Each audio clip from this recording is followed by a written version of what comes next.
ಆತ್ಮಜ್ಞಾನದ ಬಗ್ಗೆ ನಾವು ನೋಡ್ತಾ ಇರುವಾಗ ಒಟ್ಟು ನಮಗೆ ತಿಳಿದಿರುವಂತಹ ಈ ಬ್ರಹ್ಮಾಂಡದಲ್ಲಿ ಅಂದ್ರೆ ನಾವಿರುವಂತಹ ಈ ಬ್ರಹ್ಮಾಂಡದಲ್ಲಿ ಒಟ್ಟು 14 ಲೋಕಗಳಿದ್ದಾವೆ. ನಾವಿರುವಂತಹ ಈ ಭೂಮಿಯನ್ನು ಸೇರಿಸಿ ಭೂಮಿಯಿಂದ ಮೇಲಕ್ಕೆ ಒಟ್ಟು 7 ಲೋಕಗಳಿದ್ದಾವೆ. ಆ 7 ಲೋಕಗಳಲ್ಲಿ ಭೂಮಿ ಮೊದಲನೇ ಲೋಕವಾದರೆ ಭೂಮಿಯ ಮೇಲೆ ಬರುವಂತದ್ದು ಭೂಮಿಯ ಮೇಲೆ ಬರುವಂತದ್ದು ಭುವರ್ಲೋಕ. ಆ ಭುವರ್ಲೋಕದ ಮೇಲೆ ಬರುವಂತದ್ದು ಸುವರ್ಲೋಕ. ಆ ಸುವರ್ಲೋಕದ ನಂತರ ಬರುವಂತದ್ದು ಜನರ್ಲೋಕ ಅಥವಾ ಕಾರಣಲೋಕ. ಈ ಭೂಮಿಯ ಮೇಲೆ ಹುಟ್ಟಿದಂತಹ ಪ್ರತಿಯೊಬ್ಬ ಮನುಷ್ಯನು ಕೂಡ ತಾನು ದೇಹ ತ್ಯಾಗ ಮಾಡಿದ ಮೇಲೆ ಈ ಮೂರನೇ ಲೋಕವಂತಹ 4ನೇ ಲೋಕವಾದಂತಹ ಜನರ್ ಲೋಕದವರೆಗೂ ಕೂಡ ಹೋಗ್ತಾನೆ. ಮತ್ತೆ ಪುನಃ ಬಂದು ಭೂಮಿ ಮೇಲೆ ಹುಟ್ಟುತ್ತಾನೆ. ಮತ್ತೆ ಭೂಮಿ ಮೇಲೆ ಹುಟ್ಟಿ ಕರ್ಮಕಾಂಡಗಳನ್ನೆಲ್ಲ ಮಾಡ್ತಾ ಮತ್ತೆ ಪುನಃ ಜನರ್ ಲೋಕದವರೆಗೂ ಹೋಗಿ ಮತ್ತೆ ಬರ್ತಾನೆ. ಹೀಗೆ ಹೋಗೋದು ಬರೋದು ಹೋಗೋದು ಬರೋದು ಇದನ್ನ ಏನಂತ ಕರೀತಾರೆ ಅಂದ್ರೆ ಪುನರಪಿ ಜನನಂ ಪುನರಪಿ ಮರಣಂ ಅಂತ ಕರೀತಾರೆ. ಹಾಗೆ ಆ ಜನರ್ ಲೋಕವನ್ನ ಒಂದು ವೇಳೆ ದಾಟಿದ್ವಿ ಅಂತ ಆದ್ರೆ ಅದ್ರ ಮೇಲೆ ಇರುವಂತದ್ದು ಮಹರ್ಲೋಕ. ಆ ಮಹರ್ಲೋಕವನ್ನ ದಾಟಿ ಅದರ ಮೇಲೆ ಇರುವಂತದ್ದು ತಪೋಲೋಕ. ಆ ತಪೋಲೋಕವನ್ನು ಕೂಡ ದಾಟಿ ಅದರ ಮೇಲೆ ಇರುವಂತದ್ದು ಸತ್ಯಲೋಕ. ಆದರೆ ಈ ಜನರ್ ಲೋಕವನ್ನ ದಾಟುವುದೇ ದೊಡ್ಡ ದುರ್ಲಭ. ಅದಕ್ಕಾಗಿ ಮೊದಲು ಸತ್ಯಲೋಕ. ಸತ್ಯಲೋಕದಲ್ಲಿ ಯಾರಿರ್ತಾರೆ? ಸತ್ಯಲೋಕದಲ್ಲಿ ಇರುವವರೆಲ್ಲರೂ ಪೂರ್ಣಾತ್ಮರು. ಪೂರ್ಣಾತ್ಮ ಸ್ಥಿತಿಗೆ ಯಾರು ಹೋಗಿರ್ತಾರೆ ಅವರು ಮಾತ್ರ ಸರ್ವಾತ್ಮ ಅಥವಾ ಪೂರ್ಣಾತ್ಮ. ಆ ಪೂರ್ಣಾತ್ಮ ಸ್ಥಿತಿಗೆ ಅಂದ್ರೆ ಆ ಪರಬ್ರಹ್ಮ ನಾನು ಬೇರೆಯಲ್ಲ, ಬ್ರಹ್ಮ ಬೇರೆಯಲ್ಲ, ಸಮಸ್ತ ಚರಾಚರ ಜೀವರಾಶಿಗಳಿರುವ ಆ ಆತ್ಮತತ್ವ ಬೇರೆಯಲ್ಲ. ಅಹಂ ಬ್ರಹ್ಮಾಸ್ಮಿ ಅನ್ನುವ ತತ್ವವನ್ನ ಬರೀ ಬಾಯಲ್ಲಿ ಹೇಳಿಕೊಳ್ಳುವುದಲ್ಲ. ಆ ಸತ್ಯವನ್ನ ಯಾರು ಅರಿವಿಗೆ ತಂದುಕೊಂಡಿರ್ತಾನೋ ಅವರು ಸತ್ಯಲೋಕದಲ್ಲಿ ವಾಸ ಮಾಡ್ತಾ ಇರ್ತಾರೆ. ಅವ್ರು ಏನ್ ಮಾಡ್ತಾರೆ ಅಂತಂದ್ರೆ ಸೃಷ್ಟಿ ಕಾರ್ಯವನ್ನು ಮಾಡ್ತಾರೆ. ಎಲ್ಲರೂ ಅಲ್ಲಿರುವಂತಹ ಪ್ರತಿಯೊಂದು ಪೂರ್ಣಾತ್ಮವು ಕೂಡ ಏನ್ ಮಾಡ್ತಾರೆ? ಸೃಷ್ಟಿ ಕಾರ್ಯವನ್ನು ಮಾಡ್ತಾರೆ. ಹೀಗೆ ಚತುರ್ಮುಖ ಬ್ರಹ್ಮದೇವರು ಸೃಷ್ಟಿ ಕಾರ್ಯವನ್ನು ಮಾಡ್ತಾರೋ ಆ ಚತುರ್ಮುಖ ಬ್ರಹ್ಮದೇವರು ಸೃಷ್ಟಿ ಕಾರ್ಯವನ್ನು ಮಾಡುವುದು ಅದೊಂದು ನೆಪ ಮಾತ್ರ. ಅಂದ್ರೆ ಅವರು ಮಾತ್ರ ಮಾಡ್ತಾ ಇದ್ದಾರೆ ಅಂತಲ್ಲ. ಅವರ ಸ್ಥಿತಿಯನ್ನ ತಲುಪಿದಂತಹ ಪ್ರತಿಯೊಂದು ಪೂರ್ಣಾತ್ಮವು ಕೂಡ ಸೃಷ್ಟಿ ಕಾರ್ಯವನ್ನು ನಿರಂತರವಾಗಿ ಮಾಡ್ತಾನೆ ಇದೆ. ಯಾಕೆಂದ್ರೆ ಅವರು ಆ ಪೂರ್ಣಾತ್ಮ ಬೇರೆ ಅಲ್ಲ, ಪರಬ್ರಹ್ಮ ಬೇರೆ ಅಲ್ಲ. ಆ ಸ್ಥಿತಿಗೆ ತಲುಪಿರ್ತಾರೆ ಅವರು. ಹಾಗಾಗಿ ಆ ಪೂರ್ಣಾತ್ಮದಿಂದ ಏನ್ ಮಾಡ್ತದೆ ಪೂರ್ಣಾತ್ಮ ಅಂತಂದ್ರೆ ತನ್ನಲ್ಲಿ ಇರುವಂತಹ ಶಕ್ತಿಯಿಂದ ತನ್ನಲ್ಲಿರುವಂತಹ ಅಂಶದಿಂದ ಸುಮಾರು ಅದು ನೂರು ಸಾವಿರಾರು ಲಕ್ಷಾಂತರ ಅಂಶಾತ್ಮಗಳನ್ನ ಸೃಷ್ಟಿ ಮಾಡ್ತದೆ. ಅಂಶಾತ್ಮಗಳನ್ನ ಸೃಷ್ಟಿ ಮಾಡಿ ಈ ಭೂಮಿಗೆ ಕಳಿಸಿಕೊಡ್ತದೆ. ಅಂಶಾತ್ಮಗಳನ್ನ ಪೂರ್ಣಾತ್ಮ ಅಂಶಾತ್ಮಗಳನ್ನ ಸೃಷ್ಟಿ ಮಾಡ್ತದೆ. ಎಲ್ಲಿರುವಂತಹ ಪೂರ್ಣಾತ್ಮ? ಸತ್ಯಲೋಕದಲ್ಲಿರುವಂತಹ ಪೂರ್ಣಾತ್ಮ. ಆಗ ಆ ಪೂರ್ಣಾತ್ಮ ಅಂಶಾತ್ಮಗಳನ್ನ ಸೃಷ್ಟಿ ಮಾಡಿ ಆ ಅಂಶಾತ್ಮಗಳಿಗೆ ಪೂರ್ಣಾತ್ಮ 2 ಟಾಸ್ಕ್ ಅನ್ನು ಕೊಡ್ತದೆ. ಒಂದು ಟಾಸ್ಕು ನಾನು ನಿಮಗೆ ಭೂಮಿ ಮೇಲೆ ಕಳಿಸಿಕೊಡ್ತೇನೆ. ನಿಮಗೆ ಬೇಕಾದಂತಹ ಎಲ್ಲ ಸವಲತ್ತುಗಳು ನಿಮಗೆ ಏನ್ ಬೇಕು ಅದನ್ನೆಲ್ಲ ನಾನು ಅಂದ್ರೆ ಈ ಸತ್ಯಲೋಕದಿಂದ ನಿಮಗೆ ನಿರಂತರವಾಗಿ ಒದಗಿಸಿ ಕೊಡ್ತೇವೆ. ಮಾರ್ಗದರ್ಶನ ಇರ್ಬೋದು, ಊಟ ತಿಂಡಿ ಪ್ರತಿಯೊಂದನ್ನು ಕೂಡ ನಾವು ಒದಗಿಸಿ ಕೊಡ್ತೇವೆ. ನಿನಗೆ ಒಂದು ಟಾಸ್ಕ್ ಏನು ಅಂತಂದ್ರೆ ನಾವು ಕೊಡುವಂತ ಎಲ್ಲ ಜವಾಬ್ದಾರಿಗಳನ್ನ ಟಾಸ್ಕ್ ಅಂದ್ರೆ ಪರೀಕ್ಷೆಗಳನ್ನ ನೀನು ಎದುರಿಸಿ ಅದರಲ್ಲಿ ಪಾಸ್ ಆಗ್ಬೇಕು. ಹಂತ ಹಂತವಾಗಿ ಎಲ್ಲ ನಾವೇನೇನು ನಿಮಗೆ ಕೊಡ್ತಾ ಹೋಗ್ತೀವಿ ಅದನ್ನೆಲ್ಲ ನೀವು ಪಾಸ್ ಆಗ್ತಾ ಕೊನೆಗೆ ನೀನು ಏನಾಗ್ಬೇಕು ಅಂತಂದ್ರೆ ನನ್ನಂತೆಯೇ ನೀನು ಆಗ್ಬೇಕು. ಅಂದ್ರೆ ನೀನು ಕೂಡ ಪೂರ್ಣಾತ್ಮ ಸ್ಥಿತಿಯನ್ನ ತಲುಪಬೇಕು. ನಿನ್ನ ನಿಜವಾದ ಮನೆಯಾದಂತಹ ಸತ್ಯಲೋಕವನ್ನ ನೀನು ಬಂದು ಸೇರಬೇಕು. ಇದು ಎಲ್ಲಾ ಪೂರ್ಣಾತ್ಮಗಳು ಕೂಡ ಅಂಶಾತ್ಮಗಳಿಗೆ ಕೊಡುವಂತಹ 2 ಟಾಸ್ಕ್.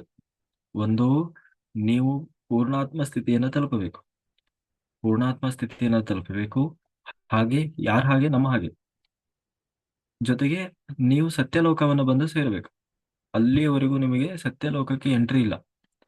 ಸತ್ಯಲೋಕಕ್ಕೆ ನಿಮಗೆ ಎಂಟ್ರಿ ಆಗೋದಿಲ್ಲ. ಹಾಗಾಗಿ ನೀವು ಆ ಅವೆರಡನ್ನ ನೀವು ನಿಭಾಯಿಸಲೇಬೇಕು ಅಂತ ಹೇಳಿ ಆ ಅಂಶಾತ್ಮಗಳನ್ನ ಭೂಮಿ ಮೇಲೆ ಬಿಡ್ತಾರೆ. ಆ ಅಂಶಾತ್ಮಗಳು ಭೂಮಿ ಮೇಲೆ ಬರ್ತವೆ. ಭೂಮಿಯ ಮೇಲೆ ಬಂದು ಒಂದೇ ಸಾರಿ ಮನುಷ್ಯ ಜನ್ಮವನ್ನು ತಗೊಳ್ತಾವ? ಇಲ್ಲ. ಒಂದೇ ಸಾರಿ ಮನುಷ್ಯ ಜನ್ಮಗಳನ್ನು ತಗೊಳ್ಳೋದಿಲ್ಲ. ಏನ್ ಮಾಡ್ತವೆ? ಹಲವಾರು ದಾಸರು ಹೇಳ್ತಾರಲ್ವ, 84 ಲಕ್ಷ ಜೀವರಾಶಿಯನ್ನು ದಾಟಿ ಬಂದ ಈ ಶರೀರ ಅಲ್ವಾ, ತಾನಲ್ಲ ತನ್ನದಲ್ಲ ಅಂತ ಹೇಳ್ತಾರಲ್ವ, ಹಾಗೆ 84 ಲಕ್ಷ ಜೀವರಾಶಿಗಳು ಅಂತಂದ್ರೆ ಇದು ಒಂದು ಜನ್ಮದಲ್ಲ, ಇದು ಒಳಗಿರುವ ಆತ್ಮ. ಅವಾಗ ಆತ್ಮಗಳು ಏನ್ ಮಾಡ್ತದೆ, ಖನಿಜ ಸಂಪತ್ತು, ಖನಿಜಗಳು ಅಂತಂದ್ರೆ ಆ ಖನಿಜ ಸಾಮ್ರಾಜ್ಯದಲ್ಲಿ ಹುಟ್ಟಿ ಬರ್ತದೆ. ಖನಿಜ ಅಂತಂದ್ರೆ ಅವು ಚಲನೆ ಇಲ್ಲದೆ ಇರುವಂತದ್ದು. ಜೊತೆಗೆ ಆಮೇಲೆ ವೃಕ್ಷ ಸಾಮ್ರಾಜ್ಯದಲ್ಲಿ ಹುಟ್ಟಿ ಬರ್ತದೆ. ವೃಕ್ಷ ಸಾಮ್ರಾಜ್ಯ ಅಂದ್ರೆ ಎಲ್ಲ ಸಸ್ಯವರ್ಗಗಳು. ಅದಾದ ನಂತರ ಪ್ರಾಣಿ ಸಾಮ್ರಾಜ್ಯಗಳು, ಪಕ್ಷಿ ಸಾಮ್ರಾಜ್ಯ ಆಗ್ತದೆ, ಪ್ರಾಣಿ ಸಾಮ್ರಾಜ್ಯ ಆಗ್ತದೆ. ಅದನ್ನು ಹೇಳ್ತಾರೆ, ಒಂದೊಂದು ತತ್ವ, ಪಂಚಭೂತಗಳ ಒಂದೊಂದು ತತ್ವಗಳಿಂದ ಅದು ನಿರ್ಮಾಣ ಆಗ್ತಾ ಬರ್ತದೆ. ಬರೀ ಭೂತತ್ವದಿಂದ ಖನಿಜ ಸಂಪತ್ತಿನಲ್ಲಿ ಬರ್ತದೆ. ಆಮೇಲೆ ಆ ಏನು ಆ ಯಾವುದು ಸಸ್ಯ ಸಂಪತ್ತು. ಹಾಗೆ ಒಂದೊಂದು ಖನಿಜ ಸಂಪತ್ತಿನಲ್ಲೂ ಅಂದ್ರೆ ಒಂದೊಂದು ಪ್ರಭೇದ ಅಂತ ನಾವೇನು ಹೇಳ್ತೇವೆ, ಆ ಪ್ರಭೇದಕ್ಕೂ ಬಂದಾಗ ಒಂದೊಂದೇ ಪಂಚಭೂತಗಳಲ್ಲಿ 2 ಪಂಚಭೂತಗಳು, 3 ಪಂಚಭೂತಗಳು ಹೀಗೆ ನಿರ್ಮಾಣ ಆಗ್ತಾ ಕೊನೆಗೆ ಹೀಗೆ ಪ್ರಾಣಿ ಸಾಮ್ರಾಜ್ಯವನ್ನು ದಾಟಿ ಮನುಷ್ಯ ಸಾಮ್ರಾಜ್ಯವನ್ನು ಪ್ರವೇಶ ಮಾಡ್ತಾನೆ.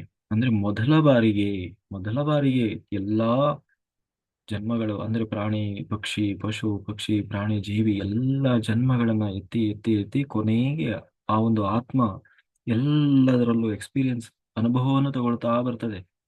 ಅನುಭವಗಳನ್ನ ತಗೊಳ್ತಾ ತಗೊಳ್ತಾ ಕೊನೆಗೆ ಒಂದು ಸಾರಿ ಒಂದು ಸಾರಿ ತಾನು ಮನುಷ್ಯ ಜನ್ಮವನ್ನು ತಗೊಳ್ತದೆ. ಒಮ್ಮೆ ಮನುಷ್ಯ ಜನ್ಮವನ್ನು ತಗೊಳ್ತದೆ, ಅಲ್ಲಿಂದ ಶುರುವಾಗ್ತದೆ. ಆ ಮೊದಲ ಮನುಷ್ಯ ಜನ್ಮ ಹೇಗಿರ್ತದೆ ಅಂತಂದ್ರೆ, ಅವನಿಗೆ ದಿಕ್ಕಿಲ್ಲ, ದೆಸೆ ಇಲ್ಲ, ತಾನು ಯಾಕೆ ಹುಟ್ಟಿದ್ದೇನೆ ಅನ್ನೋದು ಗೊತ್ತಿರಲ್ಲ, ಏನು ಮಾಡಬೇಕು ಅನ್ನೋದು ಗೊತ್ತಿರೋಲ್ಲ. ಜೀವನ ಹೇಗೆ ಬಂತೋ ಹಾಗೆ ಸಾಗಿಸ್ತಾ ಇರ್ತಾನೆ. ಹೇಗೆ ತಾನು ಹಿಂದೆ ಪ್ರಾಣಿಗಳಾಗಿದ್ದಾಗ ಹೇಗಿದ್ದನೋ ಅದೇ ರೀತಿಯಾಗಿ ಇವಾಗ್ಲೂ ಕೂಡ ಏನ್ ಮಾಡ್ತಾ ಇರ್ತಾನೆ, ಪ್ರಾಣಿಗಳ ಹಾಗೆ ಜೀವನವನ್ನು ಸಾಗ್ತಾ ಇರ್ತಾನೆ. ಅಂದ್ರೆ ಅವನಿಗೆ ಉಣ್ಣೋದು, ತಿನ್ನೋದು, ಮಲಗೋದು, ಅವನಿಗೆ ಖುಷಿ ಬಂದಾಗ ಅವನಿಗೆ ಖುಷಿಗೆ ಏನೇನ್ ಬೇಕೋ ಅದನ್ನು ಮಾಡ್ತಾ ಇರ್ತಾನೆ ಅಷ್ಟೇ. ಅವನಿಗೆ ಪಾಪ ಗೊತ್ತಿಲ್ಲ, ಪುಣ್ಯ ಗೊತ್ತಿಲ್ಲ, ಒಳ್ಳೇದು ಗೊತ್ತಿಲ್ಲ, ಕೆಟ್ಟದ್ದು ಗೊತ್ತಿಲ್ಲ. ಯಾರಾದ್ರೂ ಹೇಳಿದ್ರೂ ಅದು ಅವನಿಗೆ ಕಿವಿಗೆ ಹೋಗುವುದಿಲ್ಲ, ಅದನ್ನು ಕೇಳಿಸಿಕೊಳ್ಳುವ ವ್ಯವಧಾನ ಅವನಲ್ಲಿ ಇರೋಲ್ಲ. ಪ್ರಾಣಿಗಳು ಹೇಗೆ ಬರುತ್ತಾವಲ್ವಾ, ಒಂದ್ ಸ್ವಲ್ಪ ಹೊಟ್ಟೆ ಹಸಿತು ಅಂದ್ರೆ ಏನಾದ್ರೂ ಸಿಕ್ಕರೆ ಸಾಕು ತಿಂತವೆ, ಇಲ್ಲ ಒಂದ್ ಚೂರು ಬೆಚ್ಚಗೆ ಜಾಗ ಸಿಕ್ಕರೆ ಸಾಕು ಮಲ್ಕೊಂತವೆ ಅಲ್ವಾ. ಮತ್ತೆ ಅದಕ್ಕಿಂತ ಜಾಸ್ತಿ ಅವಕ್ಕೆ ಏನಾದ್ರೂ ಬೇಕಾ? ಇಲ್ಲ. ಅವಕ್ಕೆ ಕಾರು, ಮನೆ, ಬಿಲ್ಡಿಂಗ್ ಆ ತರದ್ದು ಯಾವ ಆಲೋಚನೆ ಇಲ್ಲ. ಹೊಟ್ಟೆ ಹಸಿದಾಗ ಸ್ವಲ್ಪ ಊಟ ಬೇಕು, ಬೆಚ್ಚಗೆ ನಿದ್ದೆ ಬಂದಾಗ ಬೆಚ್ಚಗೆ ಮಲ್ಗಕ್ಕೆ ಒಂಚೂರು ಜಾಗ ಬೇಕು ಅಲ್ವಾ. ಅಷ್ಟೇ. ಅದು ಬಿಟ್ಟು ಮತ್ತೇನಿಲ್ಲ ಪ್ರಾಣಿಗಳಿಗೆ. ಹಾಗೆ ಬದುಕಿ ಬಿಡ್ತಾನೆ. ಬದುಕುವಾಗ ಎಷ್ಟೋ ಕರ್ಮಗಳನ್ನು ಮಾಡ್ತಾನೆ, ಪಾಪ ಕರ್ಮಗಳನ್ನು ಮಾಡ್ತಾನೆ. ಆಗ ಅವನ ಜರ್ನಿ ಶುರುವಾಗ್ತದೆ. ಮತ್ತೆ ಆಗ ಏನು ಪುನಃ ಇದೆ ಅಲ್ವಾ, ಬೋರ್ ಲೋಕಕ್ಕೆ ಹೋಗ್ತಾನೆ. ಅಲ್ಲಿ ಹೋಗಿ ಅವನಿಗೆ ಮತ್ತೆ ಕೌನ್ಸಿಲಿಂಗ್ ಶುರು ಆಗ್ತದೆ. ಅಯ್ಯೋ ಹೌದಲ್ವಾ, ಏನ್ ಮಾಡಿಬಿಟ್ಟೆ ನಾನು ಅಂತೇಳಿ. ಹೀಗೆ ಮೊದಲು ಮಾನವ ಜನ್ಮ ತಗೊಂಡಾಗ ಅವನು ತಾಮಸ ಗುಣದಲ್ಲಿ ಇರ್ತಾನೆ. ತಾಮಸ ಗುಣ, ಈ ಗುಣಗಳು ಬಹಳ ಮುಖ್ಯ. ತಾಮಸ ಗುಣ, ನಂತರ ರಜೋಗುಣ, ನಂತರ ಸಾತ್ವಿಕ ಗುಣ, ನಂತರ ಶುದ್ಧ ಸಾತ್ವಿಕ ಗುಣ, ನಂತರ ನಿರ್ಗುಣ. ಹೀಗೆ ಒಂದು ಆತ್ಮ ಒಂದೊಂದೇ ಗುಣಗಳ ಸ್ಥಿತಿಯನ್ನ ದಾಟ್ತಾ ದಾಟ್ತಾ ದಾಟ್ತಾ ಯಾವ ಸ್ಥಿತಿಗೆ ಬರ್ತದೆ? ನಿರ್ಗುಣ ಸ್ಥಿತಿಗೆ ಬರಬೇಕು. ಎಲ್ಲಿಯವರೆಗೆ ನಮ್ಮಲ್ಲಿ ಶುದ್ಧ ಸಾತ್ವಿಕ ಸ್ಥಿತಿ ಬರುವುದಿಲ್ಲವೋ, ಎಲ್ಲಿಯವರೆಗೆ ನಾವು ಶುದ್ಧ ಸಾತ್ವಿಕ ಸ್ಥಿತಿಯನ್ನ ತಲುಪುವುದಿಲ್ಲವೋ, ಅಲ್ಲಿಯವರೆಗೆ ನಾವು ಜನರ ಲೋಕವನ್ನ ದಾಟುವುದಿಲ್ಲ. ಅಂದ್ರೆ ಮತ್ತೆ ಭೂಮಿಗೆ ಹೋಗೋದು, ಜನ್ಮ ತಗೊಳ್ಳೋದು, ಭೂಮಿಗೆ ಹೋಗೋದು, ಜನ್ಮ ತಗೊಳ್ಳೋದು, ಪಾಪ ಮಾಡೋದು, ಇಲ್ಲ ಪುಣ್ಯ ಮಾಡೋದು, ಇಲ್ಲ ಬರೇ ಪುಣ್ಯ ಮಾಡೋದು, ಅಂದ್ರೆ ಸಕಾಮ ಕರ್ಮಗಳನ್ನು ಮಾಡೋದು. ಸಕಾಮ ಕರ್ಮ, ಯಾವುದೇ ಸ್ತೋತ್ರ ಹೇಳಿ ಲಾಸ್ಟಿಗೆ ಫಲಶ್ರುತಿ ಇರ್ತದೆ. ಯಾವುದೇ ಮಂತ್ರೋಚ್ಚಾರಣೆ ಮಾಡಿ ಅದರ ಉದ್ದೇಶ ಒಂದು ಉದ್ದೇಶ ಇರ್ತದೆ. ಯಾವುದೇ ಜಪ ಮಾಡಿ ಅದರಲ್ಲೂ ಒಂದು ಫಲದ ಅಪೇಕ್ಷೆ ಇರ್ತದೆ. ಯಾವುದೇ ಪೂಜೆ ಪುನಸ್ಕಾರಗಳನ್ನು ಮಾಡಿ ಶುರುವಾಗದೇ ಸಂಕಲ್ಪದಿಂದ ವೈವಸ್ವತೆ ಮನ್ವಂತರೆ ಕಲುವಿಗೆ ಅಷ್ಟಾದಿಂಶತಮೇ ಕಲುವಿಗೆ ಪ್ರಥಮ ಪಾದೇ ಜಂಬೂದೀಪೆ ಭರತಖಂಡೇ ಭರತವರ್ಷೆ ಅಂತ ಹೇಳಿ ಶುರುವಾಗ್ತದೆ. ಶುರುವಾಗಿ ಲಾಸ್ಟಿಗೆ ನಮ್ಮ ತಿಥಿ ನಕ್ಷತ್ರ, ನಮ್ಮ ಐಡೆಂಟಿಟಿವರೆಗೂ ಬಂದು ಶುರುವಾಗ್ತದೆ. ಏನು ಶ್ರೀ ಲಕ್ಷ್ಮೀನಾರಾಯಣ ಪ್ರೀತ್ಯರ್ಥಂ ಪ್ರೇರಣಂ ಅಂತ ಹೇಳಿ ಶುರುವಾಗಿ ನಮ್ಮ ಪ್ರೇರಣೆ, ನಮ್ಮ ಪ್ರಶ್ನೆ ಎಲ್ಲ ಶುರುವಾಗ್ತದೆ. ಆಯುರಾರೋಗ್ಯ ಐಶ್ವರ್ಯ ಅಭಿವೃದ್ಧಿ ಅಷ್ಟ ಐಶ್ವರ್ಯ ಸಿದ್ಧಾರ್ಥಂ ಅಂತ ಹೇಳಿ ಸಂಕಲ್ಪಗಳ ಮೇಲೆ ಸಂಕಲ್ಪ 10 ರಿಂದ 15 ನಿಮಿಷ ಬರೀ ಸಂಕಲ್ಪ ಆಗಿಬಿಡ್ತದೆ. ಆಮೇಲೆ ಶುರುವಾಗ್ತದೆ ಸತ್ಯನಾರಾಯಣ ಪೂಜೆ ಶುರುವಾಗ್ತದೆ. ಆಮೇಲೆ ಶುರುವಾಗ್ತದೆ ಎಲ್ಲ. ಏನು ವೈಭವ ಲಕ್ಷ್ಮೀ ವ್ರತ ಶುರುವಾಗ್ತದೆ. ಹಾ ಇನ್ನು ಯಾವ್ಯಾವ್ದು ಬೇಕು ಎಲ್ಲವೂ ಶುರುವಾಗ್ತದೆ. ವರಮಹಾಲಕ್ಷ್ಮಿ ವ್ರತ ಶುರುವಾಗ್ತದೆ.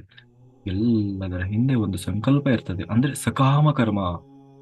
ಅಂದ್ರೆ ಈ ದೇಹಕ್ಕೆ ಏನು ಬೇಕು, ಅದ ಸುಖಕ್ಕೆ ಏನು ಬೇಕು, ಅದನ್ನ ಮಾತ್ರ ಬಯಸ್ತಾ ಇದ್ದಾನೆ ಹೊರತು ಒಳಗಿರುವ ಬ್ರಹ್ಮ ತತ್ವವನ್ನ, ಆ ತತ್ವವನ್ನ ಅರಿಯುವ ಯಾವ ಪ್ರಯತ್ನವನ್ನು ಅವನು ಮಾಡ್ತಾ ಇಲ್ಲ. ಯಾಕೆ ಮಾಡ್ತಾ ಇಲ್ಲ? ಅವನಲ್ಲಿ ಗುಣಗಳು ಪರಿವರ್ತನೆ ಆಗಿಲ್ಲ.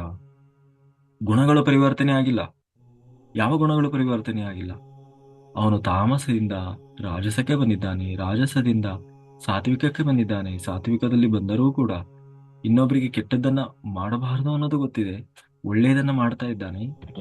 ಅದಕ್ಕೂ ಮೀರಿ ನನ್ನ ಒಳಗಿರುವ ಆತ್ಮತತ್ವವನ್ನು ತಿಳಿದು ನನ್ನ ಆತ್ಮಕ್ಕೆ ಏನು ಬೇಕು ಅನ್ನೋದು ಗೊತ್ತಿಲ್ಲ. ಬರೀ ದೇಹ ಭಾವದಲ್ಲಿ ಬದುಕ್ತಾ ಇದ್ದಾನೆ, ದೇಹ ಸ್ಥಿತಿಯಲ್ಲಿ ಬದುಕ್ತಾ ಇದ್ದಾನೆ. ನಾನು ಅಂದ್ರೆ ದೇಹ, ನಾನು ಆತ್ಮ ಅಲ್ಲ. ಸಾರಿ, ಏನು, ನಾನು ದೇಹ, ಆತ್ಮ ಅನ್ನೋದು ಅವನಿಗೆ ಗೊತ್ತಿರೋಲ್ಲ. ಆ ಸ್ಥಿತಿಯಲ್ಲಿ ಬದುಕ್ತಾ ಇರ್ತಾನೆ. ಯಾರಾದ್ರೂ ಹೇಳಕ್ ಹೋದ್ರೆ ಇವನೇನಪ್ಪ ಇವನು, ಯಾವಾಗ ನೋಡಿದ್ರು ಆತ್ಮ ಆತ್ಮ ಅಂತಿರ್ತಾನೆ. ಯಾವ್ದಾದ್ರು ಸತ್ತೋಗಿರೋ ಆತ್ಮ ಅಂದ್ರೆ ಏನೋ ಇವನ್ ಪಾಲಿಗೆ ಭೂತ ಪೇತ ಅನ್ನುವ ಮನಸ್ಥಿತಿಯಲ್ಲಿ ಇರ್ತಾನೆ. ಒಳಗೊಂದು ಆತ್ಮ ಅನ್ನುವ ಸ್ಥಿತಿ ಇಲ್ಲ. ಆತ್ಮ ಅಂದ ತಕ್ಷಣ ಯಾವ್ದೋ ಮೈ ಮೇಲೆ ಸೇರ್ಕೊಂಡಿರ್ತದಲ್ವ, ಆತ್ಮ ಅನ್ನುವ ಆಲೋಚನೆಯಲ್ಲಿ ಇರ್ತಾನೆ ಅವನು. ಅಂದ್ರೆ ಅಷ್ಟು ಮೂಢನಿರ್ತಾನೆ. ಹಾ, ಹಾಗೆ ಆ ಸಾತ್ವಿಕ ಸ್ಥಿತಿಯನ್ನು ತಲುಪಿದರೂ ಕೂಡ ಅವ್ರು ಏನ್ ಮಾಡ್ತಾರೆ, ಪುನಃ ಜನ್ಮವನ್ನು ತಗೊಳ್ತಾ ಇರ್ತಾರೆ. ಹೀಗೆ ಜನ್ಮವನ್ನು ತಗೊಳ್ತಾ ಯಾರು ಕೊನೆಗೆ ಅರಿವು ಬರ್ತದಲ್ವಾ, ಅರಿವು ಬಂದ್ಮೇಲೆ ನಾವು ಇಷ್ಟೇ ಆಗಲ್ಲ, ಇದು ಯಾವುದೋ ಒಂದು ಜನ್ಮದಲ್ಲಿ ಸ್ವಲ್ಪ ಅರಿವು ಬರ್ತದೆ. ಅರಿವು ಬಂದಾಗ ಅವನಿಗೆ ಅನಿಸ್ತದೆ, ಇಲ್ಲ ಇಷ್ಟೇ ಆದ್ರೆ ಸಾಕು. ತೀವ್ರವಾದ ಸಾಧನೆ, ಸೇವೆಯನ್ನು ಮಾಡ್ತಾನೆ. ಸೇವೆಯನ್ನು ಮಾಡಿ ತೀವ್ರವಾದ ಸಾಧನೆ ಮಾಡಿ ನಿಷ್ಕಾಮ ಕರ್ಮವನ್ನು ಮಾಡ್ತಾನೆ. ನಿಷ್ಕಾಮ ಕರ್ಮ ಏನೂ ಇಲ್ಲ. ಏನಾದ್ರೂ ಬೇಕವ್ರೆ, ಏನು ಬೇಡ ಸ್ವಾಮಿ, ಏನು ಬೇಡ. ಹನುಮಂತ ಮಾಡಿದ ಅಲ್ವಾ, ಏನ್ ಮಾಡಿದ ಹನುಮಂತ? ರಾಮನಿಂದ ಏನಾದ್ರೂ ಬಯಸಿದ್ನ? ಯಾರಿಂದನೂ ರಾಜ್ಯ ಬಯಸಿದ್ನ, ಹೆಣ್ಣು ಬಯಸಿದ್ನ, ಐಶ್ವರ್ಯ ಬಯಸಿದ್ನ? ಕೊನೆ ಮದುವೆನೂ ಬಯಸಲಿಲ್ಲ ಅಲ್ವಾ, ಏನು ಬಯಸಲಿಲ್ಲ. ಬರೀ ತಪಸ್ಸು ಮಾಡೋದು, ಸೇವೆ ಮಾಡೋದು, ತಪಸ್ಸು ಮಾಡೋದು, ಸೇವೆ ಮಾಡೋದು, ಅಷ್ಟೇ. ಹನುಮಂತ ಮಾಡಿದ್ದ ಎರಡೇ. ಏನ್ ಮಾಡಿದ? ತಪಸ್ಸು ಮಾಡಿದ. ಸಮಯ ಇದ್ದಾಗ ತಪಸ್ಸು, ಸೇವೆ ಇದ್ದಾಗ ಸೇವೆ. ಸೇವೆ ತಪಸ್ಸು, ಸೇವೆ ತಪಸ್ಸು, ಸೇವೆ ತಪಸ್ಸು, ಸೇವೆ ತಪಸ್ಸು ಮಾಡಿದ. ರಾಮಚಂದ್ರನಿಂದ ಬ್ರಹ್ಮಜ್ಞಾನ, ಆತ್ಮಜ್ಞಾನದ ಉಪದೇಶವನ್ನು ಪಡೆದು ಏನಂದ? ನಾನು ಬೇರೆ ಅಲ್ಲ, ರಾಮ ಬೇರೆ ಅಲ್ಲ, ನಾನು ರಾಮ ಎರಡೂ ಒಂದೇ ಅನ್ನುವುದನ್ನು ಅರಿತು ಏನ್ ಮಾಡಿದ? ಸತ್ಯಲೋಕವನ್ನ ಪ್ರವೇಶ ಮಾಡಿದ. ಯಾರು? ಹನುಮಂತ ಚಿರಂಜೀವಿಯಾದ. ಅವನ ಅಖಂಡ ಧ್ಯಾನ ಶಕ್ತಿಯಿಂದ ತಾನು ಚಿರಂಜೀವಿಯಾಗಿ ಬದುಕಿದ ಅಲ್ವಾ. ಹಾಗೆಯೇ ಪ್ರತಿಯೊಬ್ಬರು ಕೂಡ ಏನ್ ಮಾಡಬೇಕು? ನಮ್ಮಲ್ಲಿ ಇರುವಂತಹ ದೇಹ ಭಾವದಿಂದ ಹೊರಗೆ ಬರಬೇಕು. ಏನೇನು ದೇಹ ಭಾವ? ನಾನು ಅನ್ನುವ ಐಡೆಂಟಿಟಿ ಹೇಗೆಲ್ಲ ಇದೆ ನಮ್ಮಲ್ಲಿ ಅಲ್ವಾ. ಮೊದಲನೇದಾಗಿ ದೇಶ, ನಾನು ಭಾರತ ದೇಶಕ್ಕೆ ಸಂಬಂಧಪಟ್ಟವನು, ಇದು ದೇಹ ಭಾವ, ಮೊದಲನೇ ದೇಹ ಭಾವ.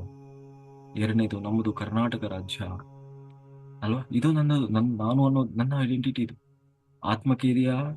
ಇಲ್ಲ.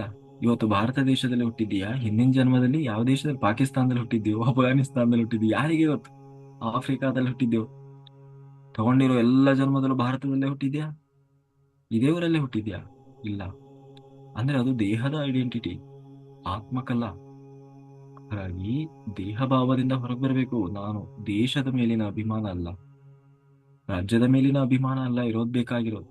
ಹೆಸರಿನ ಮೇಲೆ ಅಲ್ಲ, ರೂಪದ ಮೇಲೆ ಅಲ್ಲ, ನಮ್ಮ ಬಣ್ಣದ ಮೇಲೆ ಅಲ್ಲ, ನಮ್ಮ ಊರಿನ ಮೇಲೆ, ನಮ್ಮ ಕೇರಿ ಮೇಲೆ, ನಮ್ಮ ಭಾಷೆಯ ಮೇಲೆ, ಕೊನೆಗೆ ಜಾತಿಯ ಮೇಲೆ, ಕೊನೆಗೆ ಗುಣದ ಮೇಲೆ, ಯಾವುದರ ಮೇಲೂ ಕೂಡ ನಮ್ಮ ಐಡೆಂಟಿಟಿ ಅನ್ನೋದು ಇರಬಾರದು. ಒಂದೇ ಇರಬೇಕು. ಹೀಗೆ ಹೇಗಿರಬೇಕು? ನಾನು ಆತ್ಮ, ನಾನೊಂದು ಆತ್ಮ ಅಷ್ಟೇ. ನಾನೊಂದು ಆತ್ಮ. ಆತ್ಮಸ್ಥಿತಿಯಲ್ಲಿ ಬದುಕುವುದನ್ನ ಅಭ್ಯಾಸ ಮಾಡಬೇಕು. ಅದೇ ಆತ್ಮ ಅಂದ್ರೆ ಯಾರು? ಸತ್ಯ. ಯಾರು ಸತ್ಯವನ್ನ ಆಶ್ರಯಿಸ್ತಾರೋ, ಯಾರು ಸತ್ಯವನ್ನ ಅರಿವಿಗೆ ತಂದುಕೊಳ್ತಾರೋ, ಯಾರು ಸತ್ಯವನ್ನ ಅರಿವಿಗೆ ತಂದುಕೊಂಡು ಆ ಸತ್ಯವನ್ನೇ ಆಶ್ರಯಿಸಿ ಬದುಕ್ತಾ ಇರ್ತಾರೋ, ಆ ಸತ್ಯ ದರ್ಶನ ಮಾಡಬೇಕು, ನಾನು ಸತ್ಯವನ್ನೇ ಸೇರಬೇಕು, ನನಗೇನು ಬೇಡ ಅಂತ ಹೇಳಿ ಯಾರು ಜೀವಿಸ್ತಾ ಇರ್ತಾರೋ ಅವ್ರು ಏನ್ ಮಾಡ್ತಾರೆ? ಆ ಸತ್ಯ ಸ್ವರೂಪನಾದಂತಹ ಪರಬ್ರಹ್ಮ ಇರುವಂತಹ ಸತ್ಯಲೋಕವನ್ನೇ ಹೋಗಿ ಸೇರ್ತಾರೆ. ಸತ್ಯಲೋಕವನ್ನೇ ಹೋಗಿ ಸೇರ್ತಾರೆ.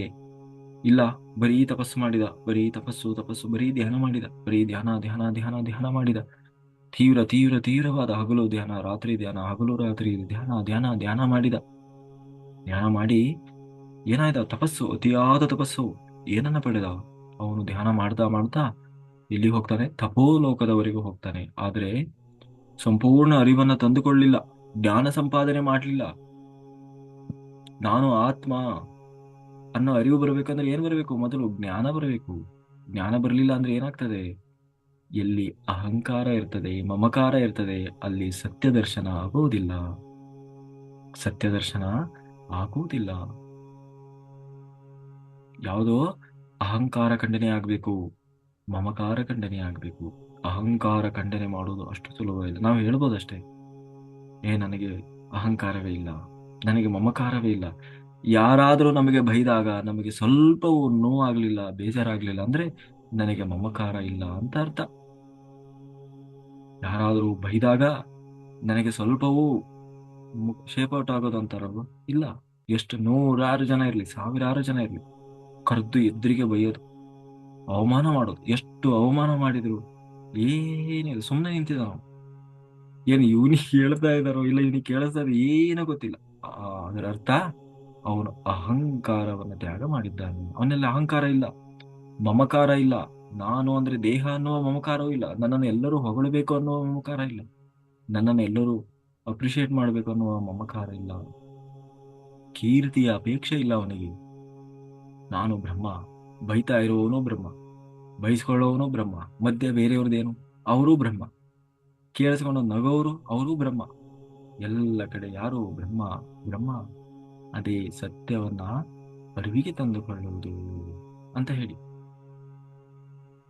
ನಾವೇನ್ ಮಾಡ್ತೀವಿ? ಎಲ್ಲ ಕಡೆ ಇದೆ ಅಹಂಕಾರ. ಅಜ್ಞಾನದಲ್ಲಿ ಮಾತ್ರ ಅಹಂಕಾರ ಇಲ್ಲ, ಜ್ಞಾನದಲ್ಲೂ ಅಹಂಕಾರ ಇದೆ.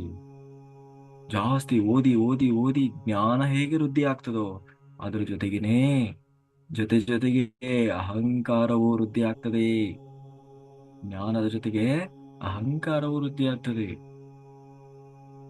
ಪುಸ್ತಕಗಳನ್ನು ಓದ್ತಾ ಓದ್ತಾ ಏನ್ ಬರ್ತದೆ ಗೊತ್ತು? ಪುಸ್ತಕದ ಜ್ಞಾನ ಬರ್ತದೆ. ಜ್ಞಾನದ ಜೊತೆಗೆ ಅಹಂಕಾರವು ಬರ್ತಾ ಹೋಗ್ತದೆ. ಅದು ಗೊತ್ತಾಗಲ್ಲ, ಅಹಂಕಾರ ಬರೋದು ಗೊತ್ತಾಗಲ್ಲ. ಯಾವ ಅಹಂಕಾರ ಬರ್ತದೆ? ನಾನು ಓದ್ತಾ ಇದ್ದೇನೆ, ನಾನು ತಿಳ್ಕೊಳ್ತಾ ಇದ್ದೇನೆ, ನನಗೆ ಬಹಳ ಜ್ಞಾನ ಇದೆ, ನನ್ನಷ್ಟು ಪಂಡಿತ ಯಾರು ಇಲ್ಲ, ನನ್ನಷ್ಟು ತಿಳ್ಕೊಂಡವನು ಯಾರು ಇಲ್ಲ. ಅವಾಗ ಏನ್ ಮಾಡ್ಲಿಕ್ಕೆ ಶುರು ಮಾಡ್ತೀವಿ? ಏನ್ ಮಾಡ್ತೀವಿ? ಎಲ್ಲಾ ಕಡೆ ಜ್ಞಾನವನ್ನ ಹುಡುಕ್ಲಿಕ್ಕೆ ಶುರು ಮಾಡ್ತೀವಿ, ತಪ್ಪುಗಳನ್ನ ಹುಡುಕ್ಲಿಕ್ಕೆ ಶುರು ಮಾಡ್ತೀವಿ. ನಮ್ಮ ಇದರಲ್ಲಿ ಬರ್ತದೆ, ಏನೋ ದಾಸ ಸಾಹಿತ್ಯದಲ್ಲಿ ಜಗನ್ನಾಥ ದಾಸರು ಅಂತ ಹೇಳಿ ಬರ್ತದೆ. ಜಗನ್ನಾಥ ದಾಸರು ಮಹಾ ಸಂಸ್ಕೃತ ಪಂಡಿತರು. ಎಂತ ಸಂಸ್ಕೃತ ಪಂಡಿತರು ಅಂತಂದ್ರೆ ಅವತ್ತಿನ ಕಾಲಘಟ್ಟದಲ್ಲಿ ಸಂಸ್ಕೃತದಲ್ಲಿ ಅರೆದು ಕೊಡದು ಬಿಟ್ಟಿದ್ದಾರೆ ಅಂತಹ ಸಂಸ್ಕೃತ ಪಂಡಿತರು. ಅವರಿಗೆ ಕನ್ನಡದವರು ಅಂದ್ರೆ ಅಸಡ್ಡೆ. ಕನ್ನಡ ಪದ್ಯಗಳನ್ನ, ಕನ್ನಡ ವಚನಗಳು, ಸಾಹಿತ್ಯ ರಚನೆ, ಈ ತರದ್ದೆಲ್ಲ ಅಸಡ್ಡೆ ಅವರಿಗೆಲ್ಲ. ಎಲ್ಲ ಸಂಸ್ಕೃತ ಅಂದ್ರೆ ಗೊತ್ತಲ್ವಾ, ವೇದ ಶಾಸ್ತ್ರ ಪುರಾಣ ಎಲ್ಲವನ್ನ ಓದಿ ಓದಿ ಓದಿ ಓದಿ ಅರೆದು ಕುಡಿದು ಬಿಟ್ಟಿದ್ದಾರೆ. ನೀವು ಯಾವ ಶ್ಲೋಕ ಎಲ್ಲಿಂದನಾದ್ರೆ ಕೇಳಿ. ವೇದ ಅಂದ್ರೆ ಜಗನ್ನಾಥದಾಸರು ಅನ್ನುವಷ್ಟು ಪಂಡಿತರು ಜಗನ್ನಾಥದಾಸರು. ಆದರೆ ಆ ಪಂಡಿತರಾಗಿದ್ದು ಸಮಸ್ಯೆ ಅಲ್ಲ, ಪಂಡಿತರ ಜೊತೆಗೆ ಅಷ್ಟೇ ಅಹಂಕಾರವು ಬಂತು. ಅದು ತಪ್ಪಾಗಿದೆ. ಎಷ್ಟು ದೊಡ್ಡ ಬೃಹತ್ ಜ್ಞಾನ ಸಂಪತ್ತಿತ್ತೋ ಅಷ್ಟೇ ಬೃಹತ್ತಾದ ಅಹಂಕಾರವು ಬಂದ್ಬಿಡ್ತು. ನಾನು ಮಹಾಪಂಡಿತ, ನಾನು ಮಹಾಪಂಡಿತ ಅನ್ನುವ ಅಹಂಕಾರ ಬಂತು.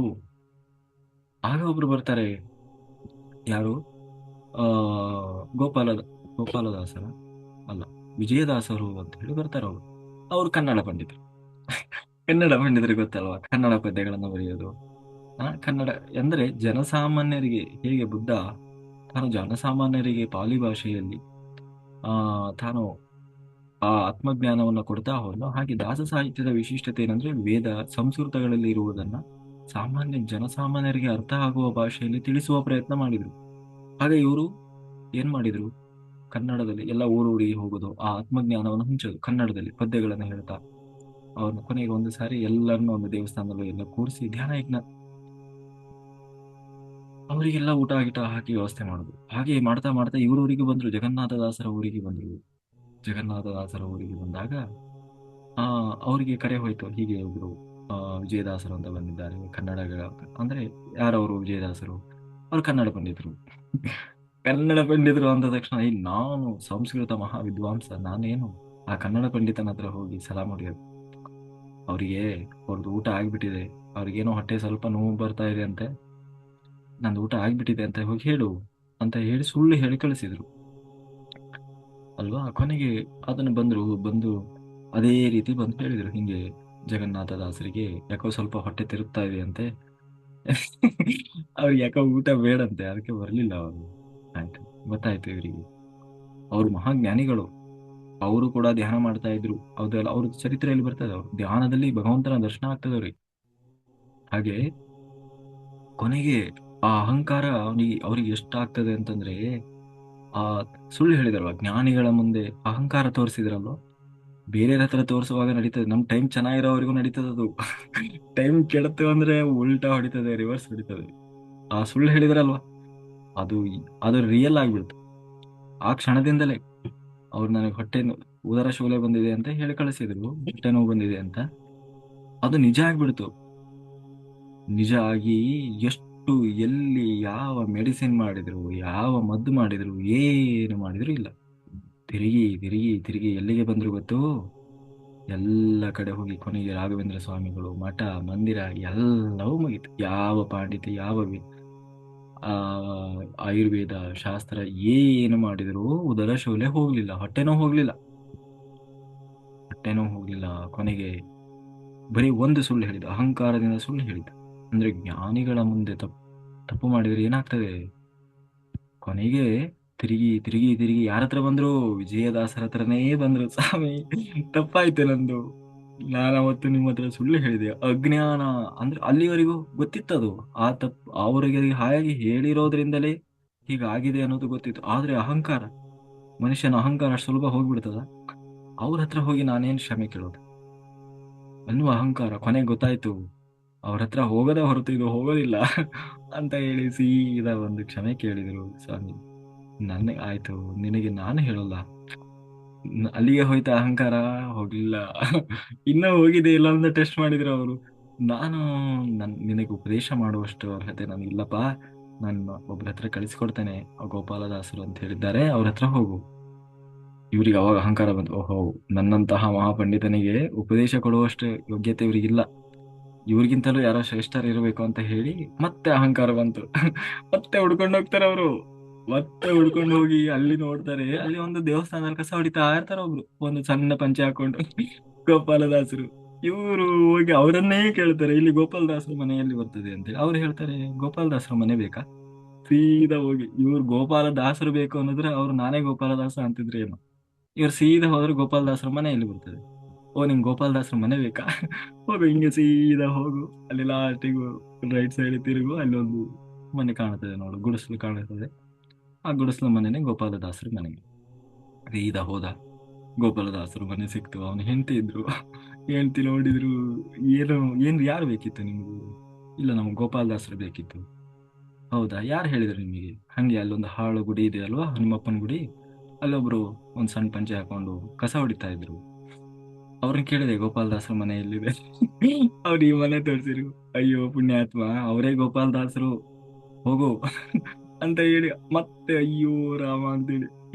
ಗೋಪಾಲದಾಸರು ಅಂದ್ರೆ ಇವ್ರು ಏನೋ ತಿಳ್ಕೊಂಡ್ಬಿಟ್ಟಿದ್ರು. ಅವ್ರ ಹಂಗಿರ್ತಾರೆ ಹಿಂಗಿರ್ತಾರೆ ಮಹಾ ನೋಡ್ಲಿಕ್ಕೆ, ಏನೇನೋ ತಲೆಯಲ್ಲಿ. ಅಂದ್ರೆ ಮತ್ತೆ ಬಂದ್ರು, ಮತ್ತೆ ಬಂದು ಅವ್ರು ಕಾಲು ಹಿಡ್ಕೊಂಡ್ರು, ಸ್ವಾಮಿ ನಂದು ತಪ್ಪಾಯ್ತು, ಸ್ವಾಮಿ ನಂದು ತಪ್ಪಾಯ್ತು. ಕಾಲು ಹಿಡ್ಕೊಂಡು ಅವರೊಂದು ತೀರ್ಥ ಕೊಡ್ತಾರೆ ಕೂರ್ಸಿ. ಆ ಕ್ಷಣದಲ್ಲೇ ಅವರಿಗೆ ಉದರ ಶೂಲೆ ಹೊರಟ ಹೋಗ್ತದೆ. ಅಂದ್ರೆ ಏನು ಮಾಡಿದ್ರು ನಿಲ್ಲದ್ದು. ಅಂದ್ರೆ ಅಹಂಕಾರಕ್ಕೆ ಅಷ್ಟು. ಅಂದ್ರೆ ಇದೊಂದು ಉದಾಹರಣೆ ಅಷ್ಟೇ. ಆಮೇಲೆ ಅವರು ಎಲ್ಲವನ್ನ, ನಾನು ಇನ್ ಮುಂದೆ ಯಾವ್ದಲ್ಲೂ ಸಂಸ್ಕೃತದಲ್ಲಿ ಬರೆಯೋಲ್ಲ, ಬರೆದ್ರೆ ಕನ್ನಡದಲ್ಲೇ ಬರೆಯೋದು ಅಂತ ಹೇಳಿ ಎಲ್ಲವನ್ನ ಕನ್ನಡದಲ್ಲಿ ಬರೀಲಿಕ್ಕೆ ಶುರು ಮಾಡಿದ್ರು. ಯಾರು? ಜಗನ್ನಾಥದಾಸರು. ಹಾಗೆಯೇ ಜ್ಞಾನದ ಜೊತೆಗೆ ಅಹಂಕಾರ ಬರ್ತದೆ. ಅಹಂಕಾರ ಇದ್ದವರಿಗೆ ಸತ್ಯಲೋಕದ ಒಳಗೆ ಪ್ರವೇಶ ಇಲ್ಲ. ಪರಬ್ರಹ್ಮನಷ್ಟೇ ಪರಿಶುದ್ಧವಾದ ಮನಸ್ಥಿತಿ ಇರಬೇಕು. ಬುದ್ಧಿ, ಜ್ಞಾನ, ವೈರಾಗ್ಯ ಎಲ್ಲ ಅದೇ ಶುದ್ಧತೆ ಇರಬೇಕು. ಅಷ್ಟು ಶುದ್ಧ ಇರಬೇಕು. ನಾವು ಹೊರಗಡೆಯಿಂದ ಹೇಳ್ಕೊಳ್ಳೋದಲ್ಲ, ಆ ಶುದ್ಧತೆ ನನಗೆ ಗೊತ್ತಿರಬೇಕು. ನಾನು ಎಷ್ಟು ಶುದ್ಧ ಇದ್ದೇನೆ, ಎಲ್ಲರಲ್ಲೂ ಬ್ರಹ್ಮನನ್ನ ನಾನು ಹೇಗೆ ನೋಡ್ತಾ ಇದ್ದೇನೆ ಅನ್ನುವ ಅರಿವು ನನಗಿರಬೇಕು, ಬೇರೆ ಗುರುತಿಸೋದಲ್ಲ ಅದು. ಹಾಗೆ ಯಾರು ಸತ್ಯವನ್ನ ಅರಿವಿಗೆ ತೆಗೆದುಕೊಳ್ತಾರೋ, ಯಾವ ಸತ್ಯ? ಆತ್ಮ, ಒಳಗಿರುವ ಆತ್ಮನನ್ನ, ಆತ್ಮವೇ ಸತ್ಯವಾದದ್ದು, ಸತ್ಯವೇ ಪರಬ್ರಹ್ಮ. ಆ ಆತ್ಮ, ಆ ಆತ್ಮಸ್ಥಿತಿಯಲ್ಲಿ ಬದುಕುವವನಾಗಿ ಎಲ್ಲರೊಳಗೂ ಆತ್ಮ ಹೇಗೆ ನೋಡಬೇಕು? ಸಾಕ್ಷೀಭೂತವಾಗಿ ನೋಡ್ಬೇಕಂತೆ. ಹೇಗೆ ಸಾಕ್ಷೀಭೂತ? ಹೇಗೆ ಸಾಕ್ಷೀಭೂತವಾಗಿ ನೋಡ್ಬೇಕು ಅಂತಂದ್ರೆ, ಒಳಗೆ ಆತ್ಮ ಕೂತಿದ್ದಾನಲ್ವಾ ಪರಬ್ರಹ್ಮ, ಅವನು ಕೂಡ ಸಾಕ್ಷೀಭೂತವಾಗಿ ಕೂತಿದ್ದಾನೆ. ಸಾಕ್ಷೀಭೂತವಾಗಿ ಕಾಣೋದು ಅಂತಂದ್ರೆ ಕಂಡ್ರು ಕಾಣದ ಹಾಗೆ, ನೋಡಿದ್ರು ನೋಡದ ಹಾಗೆ ದೇವ್ರೆಲ್ಲ ನೋಡ್ತಾ ಇದ್ದಾನೆ, ಒಳಗೆ ಕೂತು ನೋಡ್ತಾ ಇದ್ದಾನೆ. ನಾವು ಏನು ಮಾಡ್ತಾ ಇದ್ವಿ ಪ್ರತಿಯೊಂದನ್ನು ಅವನು ಗಮನಿಸ್ತಾ ಇದ್ದಾನೆ. ನಾವು ಅನ್ಕೊಂಡಿರ್ಬೋದು ಅವನು ಎಲ್ಲೋ ಕೂತಿದ್ದಾನೆ, ಅವನು ಎಲ್ಲೋ ಸತ್ಯಲೋಕದಲ್ಲಿದ್ದಾನೆ, ನಾವು ಮಾಡೋದಿಲ್ಲ ಅವನಿಗೆ ಗೊತ್ತಾಗಿಲ್ಲ, ಹಾಗೆಲ್ಲ ತಿಳ್ಕೊಂಡಿರ್ಬೋದು. ಇಲ್ಲ, ಎಲ್ಲರ ಒಳಗೆ ಕೂತಿದ್ದಾನೋ. ಹೃದಯ ಕಮಲ ಮಧ್ಯೆ, ನಾನು ಎಲ್ಲರ ಹೃದಯದ ಒಳಗೆ ಕೂತಿದ್ದೇನೆ. ಹೇಗೆ ಪ್ರಜ್ವಲಿಸುವ ಒಂದು ಸಣ್ಣ ಜ್ಯೋತಿ ರೂಪದಲ್ಲಿ ಒಳಗೆ ಕೂತಿದ್ದೇನೆ ನಾನು, ಎಲ್ಲವನ್ನ ನೋಡ್ತಾ ಇದ್ದೆ. ಹಾಗೆ ಭಗವಂತ ಹೇಗೆ ಕೂತಿದ್ದಾನೆ? ಸಾಕ್ಷೀಭೂತವಾಗಿ ಕೂತಿದ್ದಾನೆ. ಅಂದ್ರೆ ಎಲ್ಲವನ್ನ ನೋಡ್ತಾ ಇದ್ದಾನೆ. ದೇವ್ರು ನೋಡ್ತಾ ಇದ್ದಾನೆ ಅನ್ನೋದು ನಮ್ಗೆ ಗೊತ್ತಾಗ್ತಾ ಇದೆಯಾ? ಇಲ್ಲ. ಅಲ್ವಾ? ಎಲ್ಲವನ್ನ ಕೇಳಿಸ್ಕೊಳ್ತಾ ಇದ್ದಾನೆ, ಆದ್ರೆ ಕೇಳಿಸ್ಕೊಳ್ತಾ ಇದ್ದೀನಿ ಅನ್ನೋದು ನಮ್ಗೆ ಗೊತ್ತಾಗ್ತಾ ಇದೆಯಾ? ಇಲ್ಲ. ಎಲ್ಲವನ್ನ ಮಾಡಿಸ್ತಾ ಇದ್ದಾನೆ, ದೇವರು ಮಾಡಿಸ್ತಾ ಇದ್ದಾನೆ ಅನ್ನೋ ಅರಿವು ನಮಗೆ ಬರ್ತಾ ಇದೆಯಾ? ಇಲ್ಲ. ನಾವು ದೇಹ ಭಾವದಿಂದಲೇ ಯೋಚನೆ ಮಾಡ್ತಾ ಇದ್ದೀವಿ, ಆತ್ಮಭಾವದಿಂದ ನೋಡ್ತಾ ಇಲ್ಲ. ಹಾಗೆ ಸಾಕ್ಷೀಭೂತವಾಗಿ ನೋಡ್ಬೇಕು ಜಗತ್ತನ್ನ. ಯಾರು ಸಾಕ್ಷೀಭೂತವಾಗಿ ನೋಡ್ತಾ ನಾನು ಒಳಗಿರುವ ಆ ಪರಬ್ರಹ್ಮನನ್ನ ದರ್ಶನ ಮಾಡಬೇಕು ಅಂತ ಹೇಳಿ ಧ್ಯಾನದಲ್ಲಿ ತೀವ್ರವಾದ ಧ್ಯಾನ ಸಾಧನೆಯ ಮೂಲಕ ಮನಸ್ಸನ್ನ ದಾಟಿ ಆ ಪರಬ್ರಹ್ಮನನ್ನ, ಅಂದ್ರೆ ಆತ್ಮದರ್ಶನ, ಯಾರು ಆತ್ಮದ ದರ್ಶನ ಮಾಡ್ತಾರೆ. ಆತ್ಮದರ್ಶನ ಅಂದ್ರೆ ಅದಕ್ಕೇನು ಕೈ ಕಾಲು ಮೂಗು ಬಾಯಿ ಇರೋಲ್ಲ, ಅದು ಬೆಳಕು, ಬೆಳಕಿನ ದರ್ಶನ ಅಷ್ಟೇ. ನನಗೆ ಅವ್ರು ಕಂಡ್ರು ಇವ್ರು ಕಂಡ್ರು, ನನಗೆ ಅವ್ರು ಬಂದು ಮೆಸೇಜ್ ಕೊಟ್ರು ಇವ್ರು ಬಂದು ಮೆಸೇಜ್ ಕೊಟ್ರು, ನಂದು 10 ಜನ, ಅದರಿಂದ ಸತ್ಯ ಲೋಕ ಸಿಗೋಲ್ಲ. ನಾವು ಜನರ ಲೋಕವನ್ನು ದಾಟೋಲ್ಲ, ನೆನ್ಪಿರ್ಲಿ. ಜನರ ಲೋಕವನ್ನು ದಾಟೋಲ್ಲ. ಅನುಭವ ಅದಲ್ಲ, ಅದು ಅನುಭವ ಅಲ್ಲ, ಅದು ಮಾಯೆ, ಮೋಹ, ಅದು ಮಾಯೆ. ಮಾಯೆಗಳು ಕೂಡ ಬಂದು ಡಿಸ್ಟರ್ಬ್ ಮಾಡ್ತಾ ಇರ್ತದೆ. ಧ್ಯಾನದಲ್ಲಿ ಏನು ಬಂದ್ರು ತಲೆ ಕೆಡಿಸಿಕೊಳ್ಳಬಾರ್ದು. ಎಲ್ಲರ ಗುರಿ ಒಂದೇ ಇರಬೇಕು, ಏನು? ನನ್ನ ಒಳಗಿರುವ ಆತ್ಮ, ಮನಸ್ಸನ್ನ ದಾಟಿ ಅಲ್ಲಿ ಆತ್ಮ ಇದೆ, ಆತ್ಮದ ಬೆಳಕು ಹೆಂಗಿರ್ತದೆ ಗೊತ್ತು? ಅದು ಬೆಳಕು ಹೇಗಿರ್ತದೆ ಅಂದ್ರೆ, ನೀವು 12 ಗಂಟೆ 1 ಗಂಟೆಗೆ ಹೋಗಿ ಸೂರ್ಯನನ್ನ ನೋಡಿದ್ರೆ ಹೆಂಗೆ ಕಣ್ಣು ಕುಕ್ತದೋ ಹಾಗೆ ಕಣ್ಣು ಕುಕ್ತಾ ಇರ್ತದೆ, ಹೊಳಿತಾ ಇರ್ತದೆ, ಅದು ಬೆಳಕು ಹೊಳಿತಾ ಇರ್ತದೆ. ಒಂದು ಸಾರಿ ಆ ಅನುಭವ ಕೂಡ ಆಗಿದೆ ನನಗೆ, ಮತ್ತೆ ಆ ಅನುಭವ ಮತ್ತೆ ಅದಕ್ಕಾಗಿ ಬೇಕು ಅಂದ್ರೆ ಅದು ಸಿಗ್ತಾ ಇಲ್ಲ. ಹಾಗೆ ಆ ಅನುಭವವನ್ನು ಪಡಿಬೇಕು ನಾವು. ಹೆಂಗಿರ್ತದೆ ಅಂದ್ರೆ, ಧ್ಯಾನದಲ್ಲಿದ್ರು ಕಣ್ಣು ತೆಗೆದು ಬಿಡೋಣ, ನನಗೆ ತಡ್ಕೊಳಕ್ ಆಗ್ತಾ ಇಲ್ಲ, ಅದನ್ನು ನೋಡ್ಲಿಕ್ಕೆ ಆಗ್ತಾ ಇಲ್ಲ ಅನ್ನುವಷ್ಟು ಪ್ರಕಾಶಮಾನವಾಗಿ ಹೊಳಿತಾ ಇರ್ತದೆ ಆ ಬೆಳಕು. ಹೇಳಿದ್ನಲ್ವಾ ಹೇಗಿರ್ತದೆ? ಮಧ್ಯಾಹ್ನದ ಟೈಮಲ್ಲಿ ನೀವು ಸೂರ್ಯನನ್ನ ದಿಟ್ಟಿಸಿ ನೋಡ್ತಾ ನಿಂತ್ರೆ ಹೆಂಗಾಗ್ತದೋ ಅಷ್ಟು ಕಣ್ಣು ಮಂಜಾಗಿ ಹೋಗ್ತದಲ್ವಾ, ಹಾಗೆ ಹೊಳಿತಾ ಇರ್ತದೆ ಅದು, ಆ ಪರಬ್ರಹ್ಮನ ದರ್ಶನ. ಅಂದ್ರೆ ಆತ್ಮದರ್ಶನ. ಆ ಆತ್ಮದರ್ಶವೇ ಪರಬ್ರಹ್ಮನ ದರ್ಶನ. ನಾವು ತಿಳ್ಕೊಂಡ ಹಾಗೆ ಅವನು ಶಂಖಚಕ್ರ ಗಜಾಧಾರಿಯಾಗಿ ಮತ್ತೊಂದು ಮಗದೊಂದು ಹಾಗೆಲ್ಲ ಕಾಣಿಸ್ತಾನೆ, ಹಂಗೆಲ್ಲ ತಿಳ್ಕೊಳ್ಬೇಡಿ. ಅವನು ನಿರಾಕಾರ, ಅವನಿಗೆ ಆಕಾರ ಇಲ್ಲ, ಅವನಿಗೆ ಗುಣ ಇಲ್ಲ, ರೂಪ ಇಲ್ಲ, ಏನಿಲ್ಲ. ಆ ಎಲ್ಲರ ಗುರಿ ಏನಿರ್ಬೇಕೋ, ಒಳಗಿರುವ ಆ ಆತ್ಮನನ್ನ ದರ್ಶನ ಮಾಡಬೇಕು. ಅದೇ ನಮ್ಮೆಲ್ಲರ ಚಿತ್ತ ಆಗಿರ್ಬೇಕು. ಅದು ಯಾರಿಗೆ ದರ್ಶನ ಸಿಗೋಲ್ಲ? ಮನಸ್ಸನ್ನ ದಾಟದವರಿಗೆ ಯಾವತ್ತೂ ಸಿಗೋಲ್ಲ. ಮನಸ್ಸನ್ನ ದಾಟದವರಿಗೆ ಯಾವತ್ತೂ ಸಿಗುವುದಿಲ್ಲ. ಯಾರು ಶ್ವಾಸದ ಮೇಲೆ ಗಮನ ಬಿಟ್ಟು ಬೇರೆ ಎಲ್ಲವನ್ನು ಮಾಡ್ತಾ ಇರ್ತಾರೋ ಅವ್ರು ಯಾವತ್ತೂ ಮನಸ್ಸು ದಾಟೋದೇ ಇಲ್ಲ. ಮನಸ್ಸೇ ದಾಟಿಲ್ಲ ಅಂದ್ಮೇಲೆ ಅವ್ರು ಯಾವತ್ತೂ ಭಗವಂತನ ದರ್ಶನ ಆಗೋದೇ ಇಲ್ಲ. ಭಗವಂತನ ದರ್ಶನ, ಆತ್ಮದ ದರ್ಶನ ಆಗಿಲ್ಲ ಅಂದ್ಮೇಲೆ ಅವನು ಜನರ ಲೋಕವನ್ನೇ ದಾಟೋಲ್ಲ. ಜನರ ಲೋಕವನ್ನೇ ದಾಟೋಲ್ಲ. ಮತ್ತೆ ಕುಂಡಲಿನಿ ಜಾಗೃತಿ ಧ್ಯಾನ ಶುರುವಾಗ್ತದೆ. ಕೆಳಗೆ ಬಂದು ಯಾವ ಶುರುವಾಗ್ತದೆ? ಕುಂಡಲಿನಿ ಜಾಗೃತಿ ಧ್ಯಾನ ಶುರುವಾಗ್ತದೆ. ಮತ್ತೆ ಚಕ್ರ ಧ್ಯಾನ ಶುರುವಾಗ್ತದೆ. ಸಂಗೀತ ಧ್ಯಾನ ಶುರುವಾಗ್ತದೆ, ಗೈಡಿಂಗ್ ಧ್ಯಾನ ಶುರುವಾಗ್ತದೆ, ಕರ್ಮ ಧ್ಯಾನ ಶುರುವಾಗ್ತದೆ, ಆ ಮನಿ ಮೆಡಿಟೇಷನ್ ಶುರುವಾಗ್ತದೆ, ಸರ್ಪದೋಷ ನಿವಾರಣೆ ಧ್ಯಾನ ಶುರುವಾಗ್ತದೆ. ಏನು ಬೇಕು ನಿಮ್ಗೆ ವೆರೈಟಿ ವೆರೈಟಿ ಧ್ಯಾನಗಳು ಶುರುವಾಗ್ತದೆ. ಅಂದ್ರೆ ಆಸೆ ಬರುಕತನ, ಅದನ್ನ ಮಾಡಿದ್ರೆ ನನಗೆ ಒಳ್ಳೇದಾಗ್ಬೋದು, ಇದನ್ನ ಮಾಡಿದ್ರೆ ನನಗೆ ಒಳ್ಳೇದಾಗ್ಬೋದು, ಚಾನಲಿಂಗ್ ಮೆಡಿಟೇಷನ್ ಶುರುವಾಗ್ತದೆ. ಅಂದ್ರೆ ಶಾರ್ಟ್ ಕಟ್ ಹುಡುಕ್ಲಿಕ್ಕೆ ಹೋಗ್ತೀವಿ ನಾವು, ಬೇಗ ಆಗ್ಬಿಡ್ಬೇಕಪ್ಪ, ಒಳ್ಳೇದಾಗ್ಬಿಡ್ಬೇಕು ಅಷ್ಟೆ. ಏನು ಮಾಡಬೇಕೋ ಅದನ್ನ ಮಾಡುವುದನ್ನ ಬಿಟ್ಟು ನಾವೇನ್ ಮಾಡ್ತೀವಿ, ಅತಿ ಬುದ್ಧಿವಂತಿಕೆಯನ್ನು ಉಪಯೋಗಿಸ್ಲಿಕ್ಕೆ ಹೋಗ್ತೀವಿ, ಶಾರ್ಟ್ ಕಟ್ ಏನಾದ್ರೂ. ಯಾಕೆಂದ್ರೆ ಅದು ಮನುಷ್ಯನ ಸ್ವಭಾವ ಗುಣ. ಶಾರ್ಟ್ ಕಟ್ ಬೇಗ ಆಗ್ಬಿಡ್ಬೇಕಪ್ಪ, ಈಸಿ ಆಗೋದೇನಾದ್ರೂ ಇದ್ರೆ. ಹ್ಮ್. ಹಾಗೆ ಹುಡುಕ್ಲಿಕ್ಕೆ ಶುರು ಮಾಡ್ತೀವಿ. ಆದ್ರೆ ಏನಾಗ್ತದೆ, ನಿಜವಾದ ತತ್ವವನ್ನ ಅರಿಯದೆ ಮತ್ತೆ ಏನ್ ಮಾಡ್ತೀವಿ, ಸಕಾಮವನ್ನು ಮಾಡ್ತಾ ಮತ್ತೆ ಈ ಲೋಭಿತನದಲ್ಲಿ ಬಿದ್ದು ಏನ್ ಮಾಡ್ತೀವಿ, ನಾವು ಮನಸ್ಸನ್ನು ಕೂಡ ಜಯಿಸದೆ ಮನಸ್ಸಿನ ದಾಸರಾಗಿ ಬಿಡ್ತೇವೆ. ಮನಸ್ಸಿನ ದಾಸರಾಗಿ ಬಿಡ್ತೇವೆ ಅಲ್ವಾ. ಕಣ್ಣು ನೋಡ್ತದೆ, ನೋಡಿ ಅದು ಬೇಕು ಅಂತ ಅನಿಸ್ತದೆ. ಯಾವುದು ಎಲ್ಲದಕ್ಕೂ ಆನಂದ ಸಿಗ್ತಾ ಇರೋದು ಯಾವುದಕ್ಕೆ, ಆತ್ಮಕ್ಕೋ ಇಲ್ಲ ಮನಸ್ಸಿಗೆ. ನಾನು ದೇಹ ಅಂತ ಅಂದುಕೊಂಡಾಗ ಮನಸ್ಸು ಆನಂದ ಪಡ್ತಾ ಇರ್ತದೆ, ನಾನು ಆತ್ಮ ಅಂತ ಅಂದುಕೊಂಡಾಗ ಆತ್ಮ ಆನಂದ ಪಡ್ತಾ ಇರ್ತದೆ. ಹಾಗಾಗಿ ನಾನು ಮನಸ್ಸು ಅಂದುಕೊಂಡಾಗ ದೇಹ ಭಾವದಲ್ಲಿ ಇರ್ತೇವೆ, ದೇಹದ ಸುಖಕ್ಕಾಗಿ ಏನೆಲ್ಲ ಬೇಕೋ ಅದನ್ನೆಲ್ಲ ಮಾಡ್ತೇವೆ. ಮನಸ್ಸಿಗೆ ಏನ್ ಬೇಕು ಹೇಳು, ಎಲ್ಲ ಬೇಕು ಅಲ್ವಾ. ಮನೆ ಬೇಕು, ಮಠ ಬೇಕು, ಅದು ಬೇಕು, ಇದು ಬೇಕು, ಸುಖ. ದೈಹಿಕವಾಗಿ ಏನೆಲ್ಲ ತನಗೆ ಸುಖ ಸಿಗ್ತದೆ ಅಂತ ತಾನು ಬಯಸ್ತಾ ಇದೆಯೋ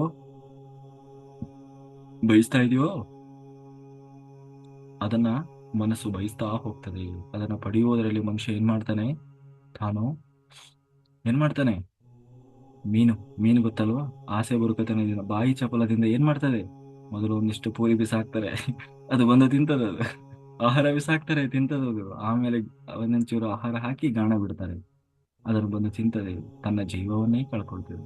ಹಾಗೆ ನಾವು ಆಸೆ ಬುರುಕರಾದರೆ ನಮ್ಮ ಜನ್ಮವನ್ನೇ ವ್ಯರ್ಥ ಮಾಡಿಕೊಳ್ತೇವೆ, ಜನ್ಮಗಳನ್ನೇ ವ್ಯರ್ಥ ಮಾಡಿಕೊಳ್ತೇವೆ. ಹಾಗಾಗಿ ನಾವು ಏನ್ ಮಾಡ್ಬೇಕು, ಮನಸ್ಸಿನ ಮಾತು ಕೇಳುವುದನ್ನ ನಿಲ್ಲಿಸ್ಬೇಕು, ಆತ್ಮದ ಮಾತನ್ನ ಕೇಳಬೇಕು. ಮನಸ್ಸು ಬಯಸ್ತದೆ, ವಿಷಯ ಸುಖಗಳಲ್ಲಿ ನಾವು ಆಸಕ್ತಿ ಹೆಚ್ಚಾಗ್ತಾ ಹೋಗ್ತದೆ. ಯಾಕೆ, ಮನಸ್ಸು ಬಯಸ್ತಾ ಇದೆ ಅದನ್ನ. ಅದಕ್ಕಾಗಿ ತಿನ್ನಬೇಕು ಅನ್ನೋ ಆಸೆ ಬರ್ತದೆ, ತಿರುಗಬೇಕು ಅನ್ನೋ ಆಸೆ ಬರ್ತದೆ, ಅದನ್ನ ನೋಡ್ಬೇಕು ಅನ್ನೋ ಆಸೆ ಬರ್ತದೆ, ಇದನ್ನ ನೋಡ್ಬೇಕು ಅನ್ನೋ ಆಸೆ ಬರ್ತದೆ. ಎಲ್ಲಿಂದ ಬರ್ತಾ ಇದೆ, ಮನಸ್ಸಿನಿಂದ ಬರ್ತಾ ಇದೆ. ನಾವು ಯಾವುದರ ಆಸೆಯನ್ನ ತೀರಿಸುವವರಾಗಬೇಕು, ಮನಸ್ಸಿನ ಆಸೆಯನ್ನ ತೀರಿಸುವವರಲ್ಲ. ಆ ಮನಸ್ಸನ್ನ ದಾಟಿ ಆ ಕಡೆ ಇನ್ನೊಂದು ಸತ್ಯವಾದದಿದೆ. ಮನಸ್ಸು ಮಾಯೆ, ಅಶಾಶ್ವತವಾದದ್ದು. ಮನಸ್ಸು ಮಾಯೆ, ಅಶಾಶ್ವತವಾದದ್ದು. ಆ ಮನಸ್ಸನ್ನ ದಾಟಿ, ಆ ಮಾಯೆಯನ್ನ ದಾಟಿ ಒಳಗಿರುವ ಆತ್ಮ, ಆತ್ಮಕ್ಕೆ ಏನು ಬೇಕಾಗಿಲ್ಲ ಅವ್ರಿಗೆ. ಏನ್ ಬೇಕು ಅವರಿಗೆ, ಏನ್ ಬೇಕು, ಬ್ರಹ್ಮ ಬೇಕು ಅಷ್ಟೇ. ಅದಕ್ಕಾಗಿ ನಾವು ಆ ಆತ್ಮವನ್ನ ಆಶ್ರಯಿಸಬೇಕು. ಯಾರು ಆತ್ಮವನ್ನ ಆಶ್ರಯಿಸಿ ಹೆಚ್ಚು ಹೆಚ್ಚು ಹೆಚ್ಚು ಹೆಚ್ಚು ಆ ಆತ್ಮಸ್ಥಿತಿಯಲ್ಲಿ ಬದುಕುವುದನ್ನ ಕಲಿತಾರೋ ಆಗ ಅವನು ಸತ್ಯವನ್ನ ಸತ್ಯವನ್ನ ಅನುಭವಕ್ಕೆ ತಂದುಕೊಳ್ತಾನೆ. ಸತ್ಯವನ್ನ ಅನುಭವಕ್ಕೆ ತಂದುಕೊಳ್ಳೋದು ಅಂದ್ರೇನೋ, ಆತ್ಮವನ್ನ ಅನುಭವಕ್ಕೆ ತಂದುಕೊಳ್ಳೋದು. ಆತ್ಮ ಅಂದ್ರೇನು, ಸತ್ಯವಾದದ್ದು. ಹಾಗೆ ಆಗ ಅವನು ಜನರ್ಲೋಕವನ್ನು ದಾಟ್ತಾನೆ. ಯಾರು ಜನರ್ಲೋಕವನ್ನು ದಾಟಿದ ಅವನಿಗೆ ಗೆದ್ದ ಹಾಗೆ. ಹಾಗಂತ ಅವನಿಗೆ ಜನ್ಮ ಮುಗೀತು ಅಂತ ಅರ್ಥ ಅಲ್ಲ, ಜನ್ಮ ಇದ್ದಾವೆ. ಆದರೆ ಮತ್ತೆ ಕಲಿಯುವವನಾಗಿ ಬರೋಲ್ಲ, ಕಲಿಸುವವನಾಗಿ ಬರ್ತಾನೆ. ತನ್ನಗೆ ಕೆಳಗಿರುವ ಆತ್ಮಗಳಿಗೆ ಕಲಿಸುವವನಾಗಿ, ತಿಳುವಳಿಕೆ ಹೇಳುವವನಾಗಿ. ಧ್ಯಾನ ಮಾಡ್ಲಿಲ್ಲ, ತಪಸ್ಸು ಮಾಡ್ಲಿಲ್ಲ, ಬರೀ ಸೇವೆ ಮಾಡಿದ. ಇವತ್ತು ಬೇಕಾದಷ್ಟು ಮಹಾತ್ಮರಿದ್ದಾರಲ್ಲ, ಧ್ಯಾನ ಮಾಡಿಲ್ಲ ಆದ್ರೆ ಬಹಳ ದೊಡ್ಡ ಪುಣ್ಯ ಕಾರ್ಯಗಳನ್ನು ಮಾಡಿ ಹೋಗಿದ್ದಾರೆ. ಆ ಪುಣ್ಯದ ಫಲವಾಗಿ ಅಂದ್ರೆ ನಿಸ್ವಾರ್ಥ ಸೇವೆ, ಪುಣ್ಯ ಅಂತಲ್ಲ, ನಿಸ್ವಾರ್ಥವಾಗಿ ಜಗತ್ತಿಗೆ ಒಳಿತು ಮಾಡಿದ್ದಾರೆ. ಇಡೀ ಜೀವನವನ್ನೇ ಇಡೀ ಸಮುದಾಯಕ್ಕೆ, ಜಗತ್ತಿಗಾಗಿ ಅಂತ ಮೀಸಲಿಟ್ಟಿದ್ದಾರೆ. ಆ ಸೇವೆಯ ಫಲದಿಂದಾಗಿ, ನಿಸ್ವಾರ್ಥ ಸೇವೆಯ ಫಲದಿಂದಾಗಿ ಏನನ್ನ ಪಡೆದ್ರು, ಜನರ್ಲೋಕವನ್ನು ದಾಟಿ ಮಹರ್ಲೋಕಕ್ಕೆ ಹೋದ್ರು. ಸಾರಿ, ಏನು, ಮಹಾಲೋಕಕ್ಕೆ ಹೋದ್ರು. ಮಹಾಲೋಕಕ್ಕೆ ಹೋದ್ರು. ಅಲ್ಲಿಗೆ ಮುಗಿತಾ, ಇಲ್ಲ, ಅವ್ರದಿನ್ನೂ 2 ಪೆಂಡಿಂಗ್ ಇದೆ. ಒಂದು ಸೇವೆ, ಒಂದು ತಪಸ್ಸು. ಧ್ಯಾನ ಮಾಡಿಲ್ಲ ಆದ್ರೆ ಸೇವೆ ಮಾಡಿಲ್ಲ. ಯಾವ ಸೇವೆ, ಯಾವ ಸೇವೆ, ಮಾನವ ಸೇವೆ ಮಾಡಿದ್ದಾರೆ, ಮಾಧವ ಸೇವೆ ಮಾಡಿಲ್ಲ. ಮಾನವ ಸೇವೆ ಮಾಡಿದ್ದಾರೆ, ಮಾಧವ ಸೇವೆ ಮಾಡಿಲ್ಲ. ಅದಕ್ಕಾಗಿ ಏನ್ ಮಾಡ್ಬೇಕು ಅವರು? ಜನ್ಮ ತಗೊಂಡು ಬಂದು ಎರಡೂ ಸೇವೆ ಮಾಡಬೇಕು. ಒಂದು ತಪಸ್ಸು ಮಾಡಬೇಕು, ಧ್ಯಾನ ಮಾಡಬೇಕು, ತೀವ್ರ ತೀವ್ರ ತೀವ್ರ ತೀವ್ರವಾದ ಧ್ಯಾನ ಮಾಡಬೇಕು. ತೀವ್ರವಾದ ಧ್ಯಾನ ಮಾಡಿದ್ರೆ ಅವನು ಮಹಾಲೋಕವನ್ನು ದಾಟಿ, ಮಹಾಲೋಕವನ್ನು ದಾಟಿ ಯಾವ ಲೋಕವನ್ನು ಪಡಿತಾನೆ? ಮಹಾಲೋಕವನ್ನು ದಾಟಿ ತಪೋಲೋಕವನ್ನು ಪಡಿತಾನೆ. ಆಗ ತಪೋಲೋಕದಲ್ಲಿ ಹೋದ್ರೆ ಅಲ್ಲಿಗೆ ಮುಗಿತಾ? ಇಲ್ಲ, ಮತ್ತೆ ಜನ್ಮ ತಗೊಂಡು ಬರ್ಬೇಕಾಗ್ತದೆ. ಆ ತಪೋಲೋಕವನ್ನು ಕೂಡ ದಾಟಿ ಸತ್ಯಲೋಕವನ್ನು ಹೋಗಿ ಸೇರ್ಬೇಕು ಅಂದ್ರೆ ಅಗಾಧವಾದಂತ ಸೇವೆ ಮಾಡಬೇಕು. ತಾನು ಪಡೆದ ಆ ಜ್ಞಾನವನ್ನ, ತಾನು ಪಡೆದಂತಹ ಆ ಸ್ಥಿತಿಯನ್ನ ಎಲ್ಲ ತನ್ನಂತೆ ಇರುವ ಕೆಳಗೆ ಇರುವಂತಹ ಎಷ್ಟೋ ಆತ್ಮಗಳಿಗೆ ಮಾರ್ಗದರ್ಶನ ನೀಡಿ ಅವುಗಳನ್ನ ಉನ್ನತಿಗೆ ತರುವ ಪ್ರಯತ್ನ ಮಾಡಬೇಕು. ಹಾಗೆ ಪ್ರಯತ್ನ ಮಾಡಿ ಯಾರು ಸತ್ಯವನ್ನು ಅರಿವಿಗೆ ತಂದುಕೊಳ್ತಾನೆ ಅವನು ಕೊನೆಗೆ ಸತ್ಯಲೋಕವನ್ನು ಪ್ರವೇಶ ಮಾಡ್ತಾನೆ. ಸತ್ಯಲೋಕವನ್ನು ಪ್ರವೇಶ ಮಾಡಿದ ಮೇಲೆ ಏನಾಗ್ತಾನೆ? ಅವನು ಪೂರ್ಣಾತ್ಮನಾಗ್ತಾನೆ. ಯಾರು ಶುದ್ಧ ಸಾತ್ವಿಕ ಸ್ಥಿತಿಯಲ್ಲಿದ್ದಾರೆ ಅವರು ಮಹಾಕಾರಣ ಲೋಕವನ್ನು ಸೇರ್ತಾರೆ. ಯಾರು ಶುದ್ಧ ಸಾತ್ವಿಕ ಸ್ಥಿತಿಯಲ್ಲಿದ್ದಾರೆ ಅವರು ತಪೋಲೋಕವನ್ನು ಸೇರ್ತಾರೆ. ಯಾರು ನಿರ್ಗುಣ ಸ್ಥಿತಿಯನ್ನು ತಲುಪಿದ ಯಾರು ನಿರ್ಗುಣ ಸ್ಥಿತಿಯನ್ನು ತಲುಪಿದ ಅವನು ತಪೋಲೋಕವನ್ನು ಕೂಡ ದಾಟಿ ಸತ್ಯಲೋಕವನ್ನ ಹೋಗಿ ಸೇರ್ತಾನೆ. ಅಂದ್ರೆ ಭಗವಂತನ ಲೋಕವನ್ನು ಹೋಗಿ ಸೇರ್ತಾನೆ. ಹಾಗಾಗಿ ಪ್ರತಿಯೊಬ್ಬರ ನಿಷ್ಠೆ ಯಾವುದಾಗಿರ್ಬೇಕು? ನಾನು ನಾನು ಏನ್ ಸೇರ್ಬೇಕು? ಪೂರ್ಣಾತ್ಮ ಸ್ಥಿತಿಯನ್ನು ತಲುಪಬೇಕು, ಸರ್ವಾತ್ಮನ ಆಗ್ಬೇಕು. ಅದಕ್ಕೆ ಏನ್ ಮಾಡ್ಬೇಕು? ಲೌಕಿಕವಾದ ದೇಹ ಮೇಲಿನ ಸುಖವನ್ನು ಪಡಬೇಕು. ದೇಹ ಏನೆಲ್ಲ ಬಯಸ್ತಾ ಇದೆ ಅಲ್ವಾ, ಅಂದ್ರೆ ಮನಸ್ಸು ಬಯಸ್ತಾ ಇದೆ, ನನಗೆ ಅದು ಬೇಕು ಇದು ಬೇಕು. ಯಾಕೆ ಬಯಸ್ತಾ ಇದೆ? ದೇಹದ ಅಂದ್ರೆ ವಿಷಯ ಸುಖಗಳಿಂದ ಅದು ತಾನು ನಿರಂತರವಾಗಿ ಸುಖಗಳನ್ನು ಬಯಸ್ತಾ ಇದೆ ಅಲ್ವಾ. ಹಾಗಾಗಿ ನಾವು ಒಂದೊಂದೇ ಲೋಕವನ್ನ ದಾಟ್ತಾ ಕೊನೆಗೆ ಸತ್ಯಲೋಕವನ್ನ ಪ್ರವೇಶ ಮಾಡಬೇಕು. ಸತ್ಯಲೋಕವನ್ನ ತಲುಪದ ಹೊರತು ನಮಗೆ ಈ ಪುನರಪಿ ಜನನಂ ಪುನರಪಿ ಮರಣಂ ಅನ್ನುವುದು ತಪ್ಪುವುದಿಲ್ಲ. ಅಬ್ರಹ್ಮ ಭುವನ ಲೋಕಃ ಪುನರಾವರ್ತಿನೋರ್ಜುನ ಮಾಮುಪೇತ್ಯಾತು ಕೌಂತೆಯ ಪುನರ್ಜನ್ಮನ ವಿದ್ಯತೆ. ನೋಡು ಅರ್ಜುನ, ಬ್ರಹ್ಮಲೋಕವನ್ನ ಪಡೆದರೂ ಕೂಡ ಪುನಃ ಭೂಲೋಕದಲ್ಲಿ ಜನಿಸಬೇಕಾಗಿ ಬರ್ತದೆ. ಬ್ರಹ್ಮಲೋಕ ಯಾವುದು? ತಪೋಲೋಕವನ್ನ ಹೋಗಿ ಸೇರಿದರೂ ನೀನು ಮತ್ತೆ ಭೂಮಿಯ ಮೇಲೆ ಜನ್ಮ ತಗೊಂಡು ಬರಬೇಕಾಗ್ತದೆ. ಆದರೆ ನಾನಿರುವಂತಹ ಸತ್ಯಲೋಕವನ್ನ ನೀನು ಸೇರಿದೆ ಅಂತ ಆದರೆ ಭೂಮಿಯ ಮೇಲೆ ಪುನಃ ಜನಿಸಬೇಕಾದಂತ ಅಗತ್ಯ ಇರುವುದಿಲ್ಲ, ಮತ್ತೆ ಹುಟ್ಟಿ ಬರುವ ಅವಶ್ಯಕತೆ ಇರೋದಿಲ್ಲ. ಹಾಗಾಗಿ ನಾವು ಧ್ಯಾನಕ್ಕೆ ಬಂದ ತಕ್ಷಣ ನಾವು ಹಾರಾಡುವುದನ್ನು ನಿಲ್ಲಿಸಬೇಕು. ನನಗೆ ಅದು ಕಾಣಿಸ್ತು ಇದು ಕಾಣಿಸ್ತು, ನಾನು ಥರ್ಡ್ ಮಾಸ್ಟರು, ನಾನು ಅಷ್ಟು ವರ್ಷದ ಮಾಸ್ಟರು, ಇಷ್ಟು ವರ್ಷದ ಮಾಸ್ಟರು ಅನ್ನುವುದನ್ನು ನಿಲ್ಲಿಸಬೇಕು. ಯಾಕೆ ಧ್ಯಾನ ಮಾಡಿ ಕೂಡಲೇ ನಮ್ಮಲ್ಲಿ ಭ್ರಮೆ ಇದೆ, ನಾವು ಧ್ಯಾನ ಮಾಡ್ತಾ ಇದ್ದೀವಿ, ನಾವು ಕೂಡ ನಮಗೆ ಮೋಕ್ಷ ಸಿಕ್ಬಿಡ್ತದೆ. ಏನು ಮೋಕ್ಷ ಅಂದ್ರೆ?